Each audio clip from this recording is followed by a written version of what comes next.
Bonjour, je m'appelle Christian Guilaine, j'habite à Anu et je vous avais promis de faire ce petit film amateur sur la destruction de mon ensemble commercial qui était situé à la rue de Tirlemont, au croisement avec le contournement de la ville, en face du contrôle technique ici à Anu.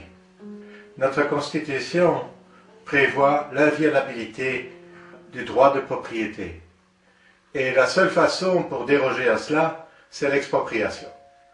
Mais l'expropriation a une condition essentielle, c'est que le propriétaire reçoive des indemnités justes et préalables, voire l'article 16 de la Constitution. Je suis un fervent défenseur de la construction du rond-point en question, parce qu'il y a une nécessité urgente au point de vue sécurité routière. Et j'ai toujours marqué ma volonté dans ce sens. Le fait de l'expropriation a de ce fait pour moi été accepté bon gré mal gré pour cause de nécessité publique. Mais je m'insurge contre certaines personnes qui travaillent à la région wallonne et qui avaient décidé de me ruiner en utilisant le pouvoir de leur position sociale pour arriver à leur fin, ainsi qu'influencer beaucoup de personnes pour me ruiner. Et au profit de qui, je vous le demande. Aujourd'hui, c'est moi qu'ils ont ruiné, mais demain, ce sera peut-être vous ou quelqu'un d'autre. Toujours dans cette optique de la rage d'un bénéfice au détriment du plus petit. Monsieur Carlo Di Antonio, vous avez repris le ministère duquel dépend le service où exercent certaines personnes qui ont voulu ma ruine et qui l'ont obtenue. Nous, tous, citoyens, nous nous posons la question, si ces gens m'ont ruiné aujourd'hui, accepterez-vous donc qu'ils ruinent d'autres citoyens belges? Parce que nous, en tant que citoyens et électeurs, sommes en droit de nous demander si oui ou non nous sommes dans un état où la justice règne. Merci, monsieur le ministre. Ici une photo du petit bois qui a été déboisé immédiatement dès que la région wallonne a pris possession de mon terrain. Maintenant, place au film. Voici mon site commercial. Ça, c'est le contournement de Anu, où vous voyez déjà les grands bâtiments qui s'étendent sur je ne sais combien de dizaines de mètres. La grande maison le long de la rue de Tirlemont, qui est une ancienne maison bourgeoise et non pas du tout une ferme. Vous allez voir les cadres des fenêtres en pierre travaillée, pierre bleue. La porte, vous avez vu la porte en fer forgé. Quand on regarde du côté du contournement, nous avons la façade de cette maison et nous avons la petite maison qui avait des nouvelles vitres en double vitrage. La circulation sur la rue de Tirlemont est une des circulations les plus imposantes, ce qui explique d'ailleurs pourquoi ce terrain avait une valeur commerciale inestimable. Les arbres, tous ces arbres qui faisaient partie du jardin de la maison, qui était énorme, mais qui était beau, qui était remarquable de loin. C'était un peu comme le fanion de mon site. Quand on venait de plusieurs kilomètres, on le voyait. Ça, c'est l'entrée du parking. Voilà, vous êtes seulement à la porte, parce que le parking est beaucoup plus grand que ça. Il fait plus de 2700 mètres carrés. Remarquez que partout, j'avais gardé de la verdure, parce que je suis un défenseur de la nature.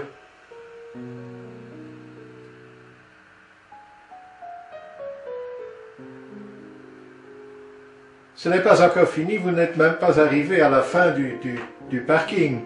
Là, vous voyez déjà les champs se dessiner et mon premier voisin, de l'autre côté, qui se trouve être un ancien camp militaire qui a été transformé, vous le voyez beaucoup mieux ici, qui a été transformé en zone commerciale.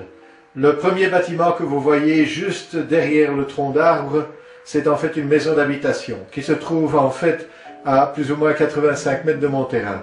Vous voyez déjà la clôture de mon terrain en plein milieu. Il faut savoir qu'il y a une loi qui prévoit que les terrains qui ne sont pas bâtissables peuvent être rendus bâtissables très facilement si vous vous situez à moins de 100 mètres d'une habitation.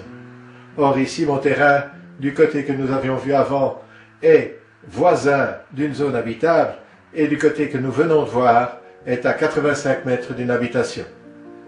Remarquez qu'en face de mon terrain, il y a une construction qui est composée d'une construction plus ancienne et une construction récente et qui forme le contrôle technique. Et chose très amusante également, le contrôle technique se trouve dans la même zone que moi, c'est-à-dire une zone soi-disant agricole. C'est très agricole un contrôle technique à mon avis.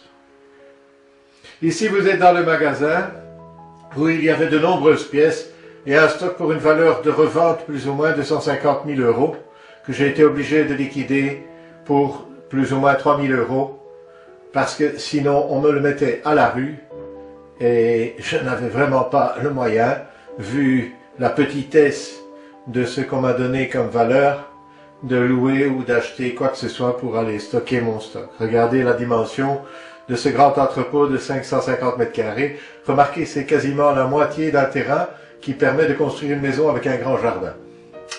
Mais c'est un entrepôt seulement. Regardez les stocks de pièces, il y avait un stock assez impressionnant. Là, nous entrons dans le second bureau, ce que je n'utilisais pas pour faire le bureau, mais que j'utilisais pour stocker des pièces. Ici, tout un stock Ford d'origine, bien sûr. Hein? Là, ce sont les rangées de pare-chocs. Il y avait une quantité impressionnante de pare-chocs. Quand vous savez qu'un pare-choc coûte plus ou moins 250 €, vous imaginez la valeur. Ici se trouvait l'arrière, où normalement j'aurais dû construire un magasin en prolongation du grand entrepôt pour pouvoir développer mon commerce. Mais ce qui m'a été interdit, parce que le terrain est en expropriation. Là, ce sont l'arrière de l'entrepôt, là où normalement il y avait tous des petits ateliers. Ceci, c'est un des grands garages à l'arrière, qui est prévu pour 2 camions, avec une fosse en béton armé pour camions. Vous pouvez rentrer avec un camion et sa remorque sur la fosse. Ici, vous vous trouvez sur l'arrière du terrain, où tout a été déjà déboisé, avant que je ne commence à filmer. Il restait que quelques troncs qui sont un peu comme le cimetière de ce petit bois que j'avais mis tant de mal à préserver et que vous avez vu sur la photo avant le film. Le petit bois atteignait plus ou moins à 1 mètre de la rue asphaltée que vous voyez ici. Voilà tout ce qui reste de ce petit bois. C'est la première chose que la région wallonne a faite, déboiser. Seulement, si vous savez, la région wallonne a obtenu une seule autorisation pour faire le travail qu'elle fait là, c'est-à-dire construire le rond-point, à la condition et parce qu'il n'y avait pas de déboisement. Or, la première chose que la région wallonne a faite, c'est de déboiser. Seconde chose, pour le déboisement, il n'y avait pas d'autorisation urbanistique.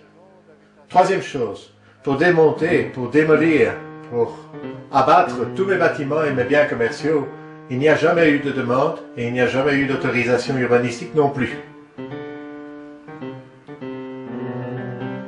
Voilà ce qui reste de la véranda. Il y avait encore à ce moment-là les arbres du jardin, voyez-vous. Vous les voyez bien. C'était un jardin qui faisait plus ou moins 10 heures. Il avait pas mal d'arbres, très remarquables, comme je le dis, on les voyait de loin. Ça, c'est le chantier de quand ils ont démoli la véranda. Voilà ce qui reste de mon petit bois, sur plus ou moins 10 mètres de large, sur plus ou moins 40-50 mètres de long. Ça, c'est l'intérieur du grand entrepôt, après que les gens à qui j'ai vendu pour quelques milliers d'euros tout mon stock soient venus l'enlever. Vous remarquerez bien les encôves au fond. Ici, voyez-vous, il commençait déjà à déboiser le jardin. Remarquez toujours la quantité impressionnante de véhicules qui passent sur cet axe routier.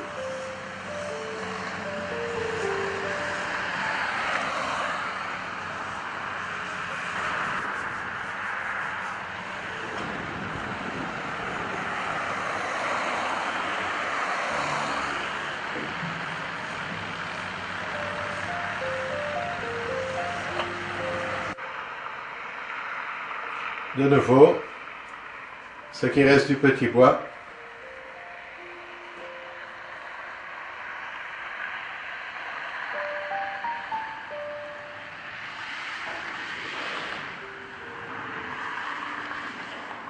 les garages qui ont déjà perdu leurs portes.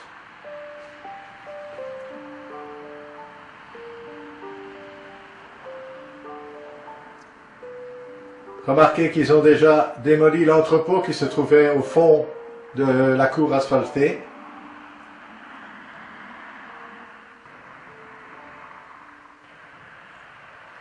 Et voilà, tous les arbres ont disparu, tous les arbres du jardin.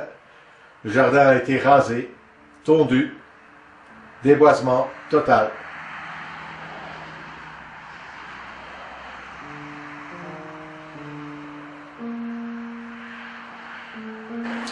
De nouveau, nous voyons la grande maison le long de la rue de Tirlemont. Comme je vous disais, qui n'a rien à voir avec une ferme, mais qui est bien une maison bourgeoise, avec ses pierres bleues travaillées autour des fenêtres et des portes, avec sa porte en fer forgé, avec son entrée qui était faite en bois travaillé, avec du marbre, avec un escalier, une rampe en fer forgé, dont la rampe elle-même était en marbre pur. Enfin bref, une maison bourgeoise.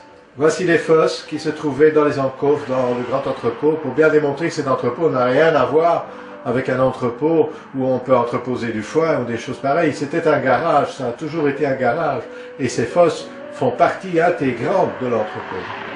Ceci c'est l'arrière, voilà, tous les garages arrière ont déjà été rasés. Sauf une chose qu'ils n'ont pas su raser trop facilement, c'est la fosse pour camion dont je vous parlais tout à l'heure. Parce que c'est une fosse faite tellement solide qu'il a fallu utiliser des moyens beaucoup plus puissants pour la mettre en morceaux. Remarquez que la surface du terrain vide commence à agrandir sérieusement. De nouveau la rue asphaltée et ce qui reste de mon petit bois. Ça c'est le garage atelier qui se trouvait le long de la grande maison. C'était un garage atelier quand même assez impressionnant au point de vue surface.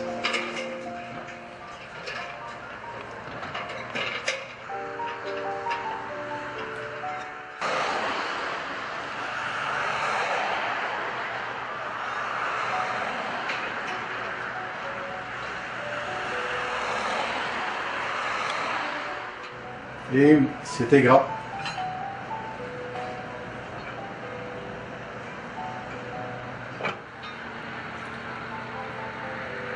Voici l'arrière des bâtiments, jardin supprimé, garage supprimé, entrepôt supprimé.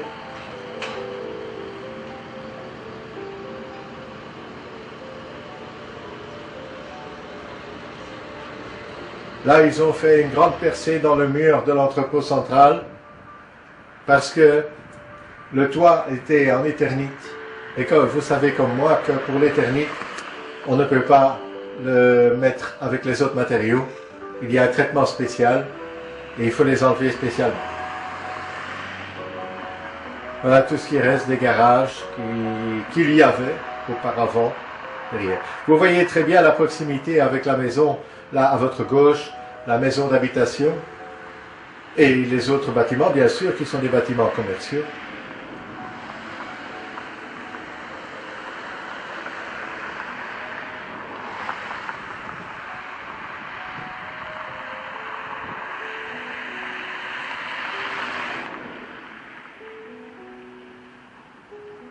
Ça commence à faire bien vite.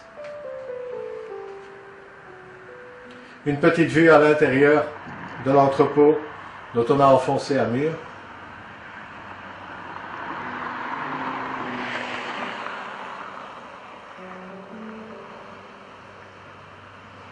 En fait, voyez-vous, toutes ces fenêtres et ces portes, c'était des passages vers les ateliers qui faisaient la partie qui continuait le grand entrepôt.